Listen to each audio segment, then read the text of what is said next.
I'm good. How are you? I'm good as well. Miss Lake, why did you become a teacher? I like the dynamic between teachers and students. Like, I like the idea that I have something to give back to other people. Okay, and what do you think you give back to those people? Hopefully knowledge, encouragement. Did you always know you were going to be a teacher?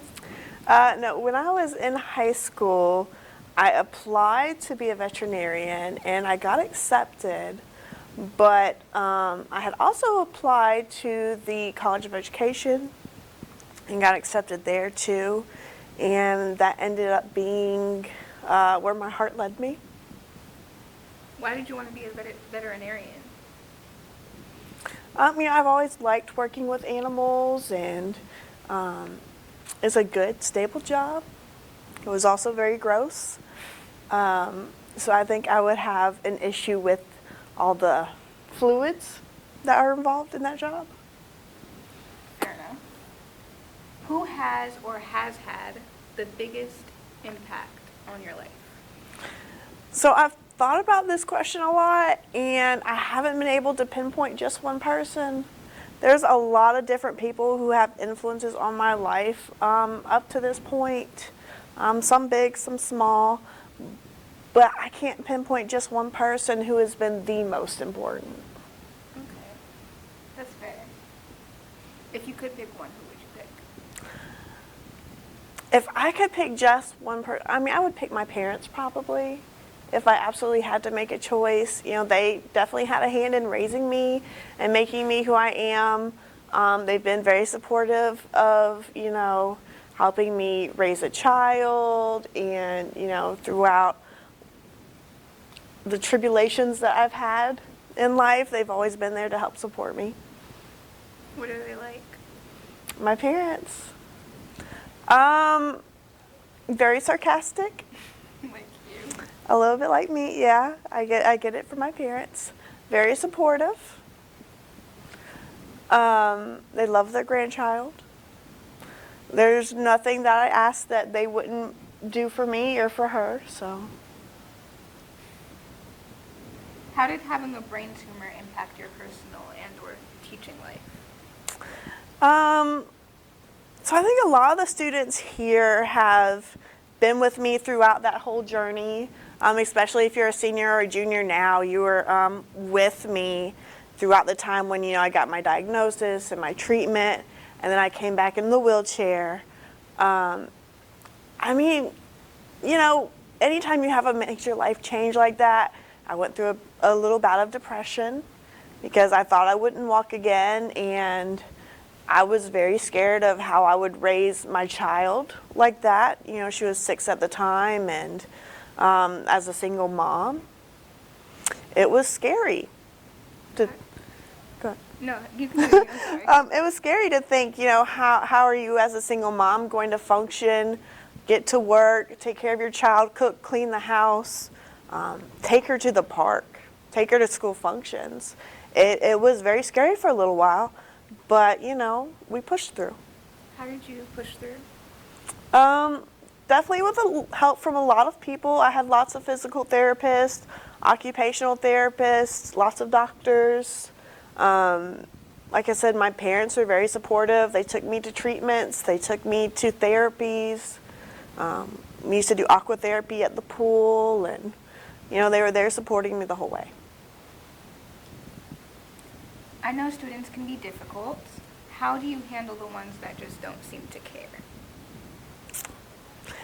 That's a tough question because some students, it doesn't matter how much you talk to them, you encourage them, you threaten them. For some students, it just has to come from within.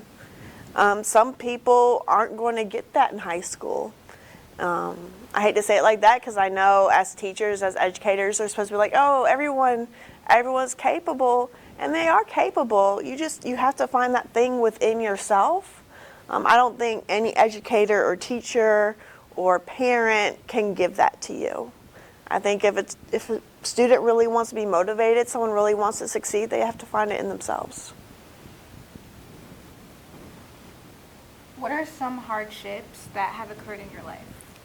I mean, obviously, we talked about the brain tumor. I am a single mom, so I've been through divorce and raising my child by myself.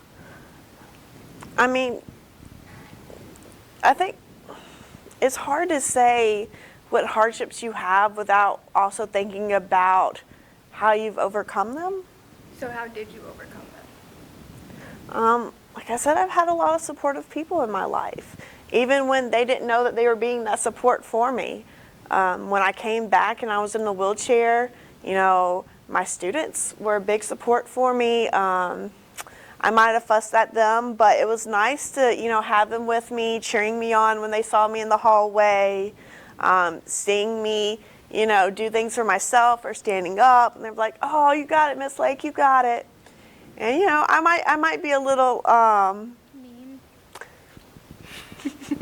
I wouldn't say mean,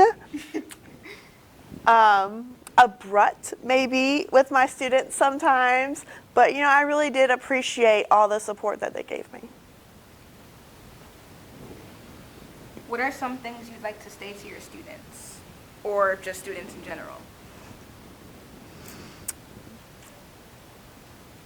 I love my students so much, and you guys are just the light of the world to me, and I'm just so happy every day that I see you come in my classroom. Is that really what you want to? Okay. Of course. Okay. Is there any advice you want to give students? So I think the two pieces of advice that got me through my hardest times actually came from my physical therapist. And one of them was that it's okay to not be okay. You know, I struggled a lot emotionally while I was in the hospital and learning to walk again. And I had a hard time admitting that I was not okay right then. You know, they always say, "Oh, you have to be strong, you have to be strong." And he said, "You know what, it's really okay to accept that things are not okay right now." He said, accepting that it's not okay allows you to evaluate the problem and make a plan to make it better for yourself, to make it okay. I think that's wonderful advice, and that a lot of people need it. Do you have anything else you want to talk about or think that viewers should know? I don't think so. Progress reports are coming out. You haven't turned in your work. You can still turn in your work from my class. Hint, hint. Do your IXL.